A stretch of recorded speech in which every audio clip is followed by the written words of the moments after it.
नमस्कार। YouTube channel योग with Mahamaya में आपका स्वागत है। आज मैं आपको पद्मासन के प्रकार बताने वाली हूँ। पद्मासन एक ऐसा आसन जिसे पद्म माना गया, पद्म की तरह। पद्म मतलब कमल, कमल की तरह का वो आसन, यानी आप अपने शरीर में एक तरह से कमल की पंखुड़ियों की तरह आप अपने शरीर को उस पोजीशन में बनाते हैं, खिलते हुए कमल। इसे देखिए, ऐसे जो आप नीचे जमीन पे जब आप बैठते हैं, इसका ये तरीका है कि आप दाहिने पैर को अपने जंघा पे ले जाएं, आराम से, कोई दिक्कत नहीं होती है, इसको ले जाएं। उसके बाद धीमे से बाएं पैर को दाहिनी जंघा पे, दोनों को एक दूसरे के ऊपर क्रॉस की स्थिति में आप दोनों को अपने अपने जांघ पे स्थापित कर लेते हैं।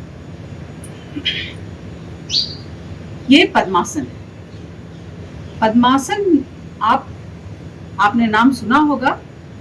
पद्म हमारे शरीर का, ऋषियों ने बताया कि जो एनर्जी के केंद्र हैं, जहां एनर्जी आकर के मिलती है, यानी कि पूरे शरीर में प्रवाहित होते रहती है, फिर एक जगह आकर के वो मिलती हैं, केंद्र बनाती हैं। पूरे शरीर में प्रवाहित होते रहती है, फिर केंद्र बनाती हैं। तो पूरे शरीर में रीढ़ की हड्डी से लेके और ये कपाल तक, यानी कि सर तक, आप देखेंगे कि वैसे 8 शक्ति के केंद्रों की खोज हमारे ऋषि मुनियों ने की। उन्हें ही अलग अलग कुंडलिनी में अलग अलग चक्र कहा गया। मूलाधार चक्र, स्वाधिष्ठान चक्र। तो ये जो सारे चक्र हैं, इसमें कमल की कल्पना की गई कि ये, यानी कि वो जो एनर्जी आके जुड़ती है तो वो एक कमल का आकार बनाती है। इसीलिए हमारे यहाँ कमल के पुष्प का बहुत ज्यादा महत्व है।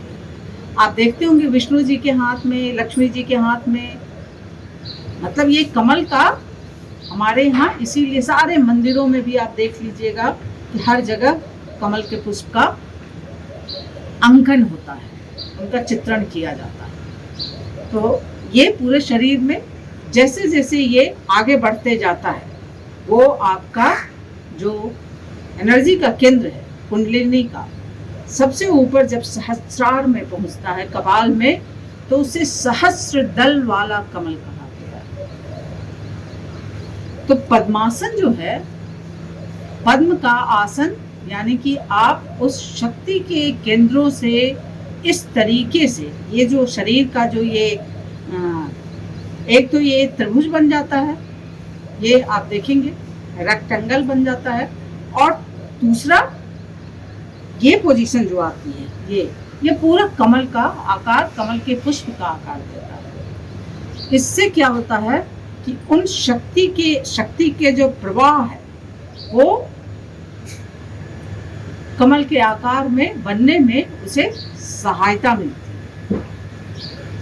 तो आपके एनर्जी की केंद्र जागृत होने में पद्मासन बहुत महत्वपूर्ण होता है। अगर आप इस आसन में बैठ के ज्ञान मुद्रा, यानी कि ये ज्ञान मुद्रा लगा के अगर आप बैठ के ध्यान करते हैं, तो ये आपके ध्यान को गहराई तक ले जाने में सहायक होता है। देखिए, मुद्राएं भी केवल सहायक होती हैं, मुद्राओं से ज्ञान नहीं प्राप्त हो जाएगा। अगर आप इस मुद्रा में बैठ के केवल आंख बंद कर लेंगे तो उससे ज्ञान नहीं मिल जाएगा। मुद्राएं आपको ज्ञान प्राप्ति के जो भी रास्ते हैं, जो भी आप साधना कर रहे हैं, उसमें सहायक होती है। तो पद्मासन आपने देख लिया, ये पद्मासन हुआ। संपूर्ण पद्मासन एक है, संपूर्ण पद्मासन। इसे क्या करते हैं, देखिए, ऐसे पद्मासन में बैठे हैं, दोनों हाथों को पीछे ले जाएं और एक दूसरे से पकड़ लें, और उसके बाद आप घुटने को छुओ, सांस भरते हुए, फिर रुके, फिर अपनी पोजीशन पे आओ। सांस भरते हुए इस घुटने को छुएं,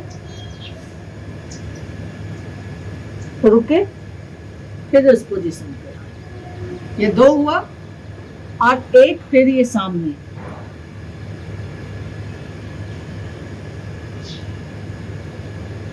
आप अपने शरीर को इधर भी और सामने भी, तीनों कोणों पे आप बना रहे हैं। तीनों तरफ आप अपने को ओपन कर रहे हैं, रीढ़ की हड्डी को, इधर से भी एनर्जी के केंद्र को, इधर से भी। तो ये तीनों देख रहे हैं, ये जो ऐसे बन रहा है, ये पूरा का पूरा कमल का आकार एनर्जी का केंद्र बनाता है। तो ये संपूर्ण पद्मासन, इसके भी बहुत ज़्यादा फायदे हैं, क्योंकि इसमें जब आप रीढ़ की हड्डी को झुकाते हैं तो रीढ़ की हड्डी भी एक्टिव हो जाती है और आके एनर्जी के केंद्रों को जागृत करने में मदद करती है। इससे धीरे धीरे आपका शरीर स्वस्थ होने लगता है। अब जो कुछ भी करें, किसी भी तरीके की परेशानी हो, वो सारी परेशानियां धीरे धीरे दूर होने लगती हैं। तो शरीर को थोड़ा सा वार्म अप कर लें, थोड़ा सा ये सारे जॉइंट्स को खोल लें, उसके बाद आप इस आसन को करें। अगर आप योग करते हैं, आसनों का अभ्यास करते हैं, उसमें इस आसन को आप शामिल करें। आप देखेंगे कि इससे आपके मन की एकाग्रता, शांति, देखिएगा कितना आनंद प्राप्त होता है। ये सारा कुछ आपको मिलेगा। इसे इस साइड से भी देख लेते हैं कि कैसे।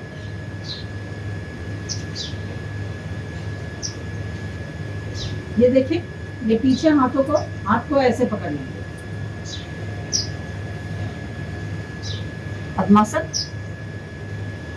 पद्मासन लगा लिया। ये इधर,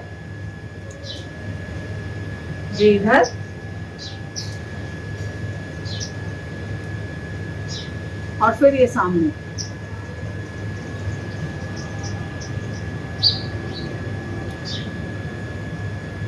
सर को नीचे झुकाने से ब्लड सर्कुलेशन सर की ओर होता है। तो ये सारा इस पोजीशन पे, यानी कि नाक, कान, गले, इनसे जो जिनको भी त्रस्त हैं, यानी कि जिनको सर्दी, जुकाम, सर दर्द, इस तरीके की परेशानी है, उनके लिए भी ये बहुत फायदेमंद ये आसन होता है। और इसी में एक होता है सुप्त पद्मासन, उसे देखते हैं कैसे करते हैं।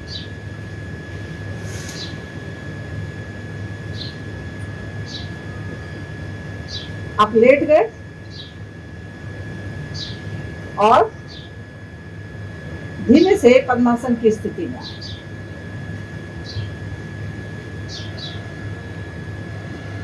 पद्मासन की स्थिति में आप सुप्त पद्मासन।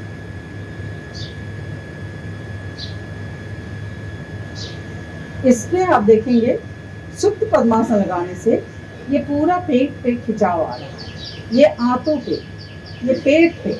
तो ये आप देखेंगे कि ये जिनको पेट अफाड़ा की परेशानी होती है, या जिनको पेट फूलने की हो जाती है, उस तरीके की जिनको भी परेशानी होती है, पेट से संबंधित जो भी रोग है, पाचन क्रिया से संबंधित जो भी परेशानी है, जो जिस भी तरह का, उन सब के लिए ये समझिए कि ये बहुत फायदेमंद होता है। ये सुप्त पद्मासन, ये पूरा का पूरा ये खिंच जाता है और ये आपको बहुत ही ज़्यादा उसमें लाभदायक होता है।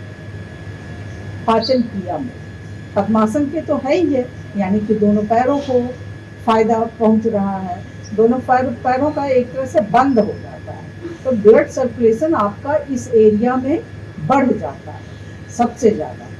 तो ये आपके बड़ी आंत, छोटी आंत, सब के लिए बहुत फायदेमंद होता है।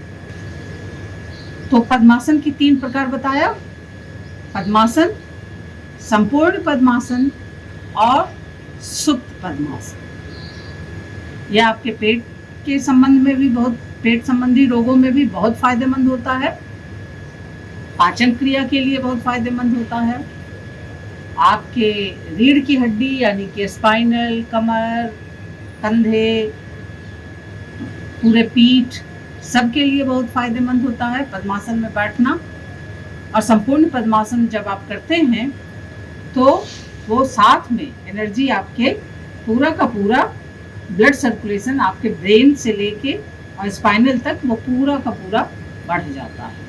तो वो सारे लोगों में जिनको सर की परेशानी हो, यानी कि जिन्हें चाहते हैं कि ब्लड सर्कुलेशन सर में बढ़ना चाहिए, सर में आपके दिमाग में ब्लड का सप्लाई अच्छे से होने से बहुत सारे फ़ायदे हैं। आपका दिमाग शांत रहता है, जो उत्तेजना आ जाती है, क्रोध हो जाता है, उन सब से आप बचते हैं। जो देखते होंगे कि आजकल झगड़े हो जाते हैं, छोटी छोटी बातों पे झगड़ा, छोटी छोटी बातों पे आप अपने आप को कंट्रोल नहीं कर पाते हैं और उत्तेजित होकर के क्रोध में आ करके आप बहुत तरह के परेशानियां खुद के लिए पैदा कर लेते हैं। तो इन सब इस तरीके की मनस्थितियों को कंट्रोल करने में बहुत फायदेमंद होता है। आप अपने मूल स्वरूप में स्थित होने लगते हैं, जिसे स्वास्थ्य कहा गया है। स्व अस्थ यानी कि स्वयं में निवास करना। स्वयं में कौन निवास करता है? तभी वो स्वस्थ होता है। जब आप स्वयं मूल स्वरूप में निवास करने लगते हैं तो आप स्वस्थ होते हैं। स्वस्थ यानी कि आप पूर्णतया निरोग।